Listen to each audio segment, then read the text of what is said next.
hiding in the rooms of her mind where her husband could not reach her. She felt she might have died of sheer loneliness of spirit had not a miracle happened during the last London season.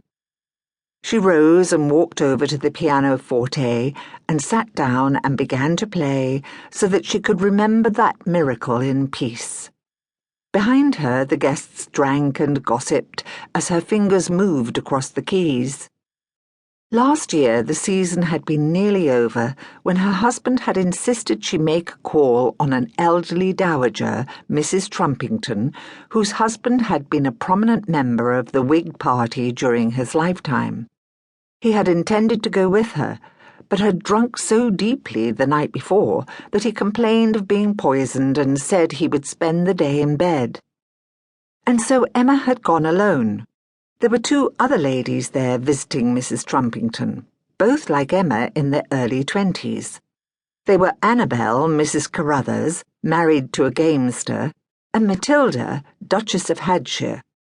Mrs. Trumpington proved to be a malicious and amusing old quiz, and entertained her guests with all the latest scandal, before suddenly and quietly falling asleep. The three ladies had talked politely at first about the things they were supposed to talk about, social chit-chat, recipes, plays, and operas, but all of them being drawn together by the fact that they were all, as yet, childless.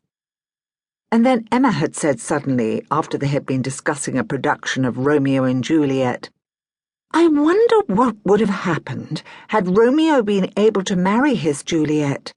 Perhaps after a year or two passed, he would be nagging her about this and that, and she would have grown fat on pasta and misery. Or he would have drunk and gambled, so that life became a constant fear of ruins and duns," said Annabel. "Or his great love might prove to be nothing more than a sophisticated fantasy," said Matilda. They talked for a little, and then it dawned on Emma that they were, in fact, all talking about their husbands. It was so delicious to be able to unburden oneself to sympathetic ears that each lady began to castigate Romeo, and that famous lover began to take on the character of first Emma's husband, then Annabel's, and then Matilda's. They became fast friends.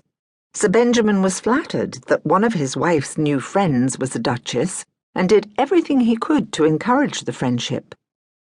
"And soon I shall see them again," thought Emma as her fingers rippled over the keys. It had been a grim winter. The deeper Sir Benjamin sank into the bottle, the more malicious and autocratic he became. He never staggered or slurred his speech. He merely became vindictive.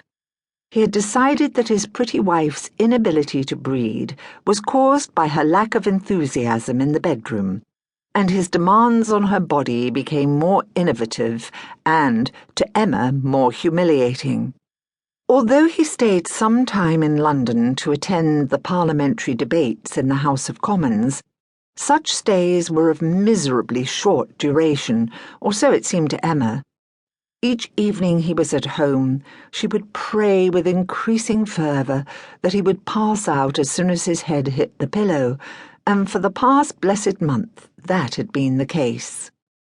If only he would drink himself to death.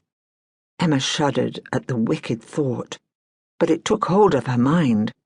She could almost see the funeral, the churchyard, the mourners. She could hear the voice of the rector raised in the funeral service.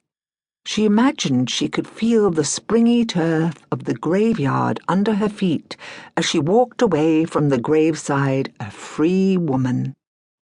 Her husband put a hand on her shoulder, and she started in alarm, and brought her fingers down on the keys in a noisy discord. The harsh sound echoed round the drawing-room. "Our guests are going, my love," said Sir Benjamin. Emma rose gracefully, lowering her eyes in case he could read her thoughts, and went to say good-bye. She kissed her mother's cold, powdered cheek. Her father gave her a perfunctory nod, his eyes already swivelling in the direction of Sir Benjamin in hope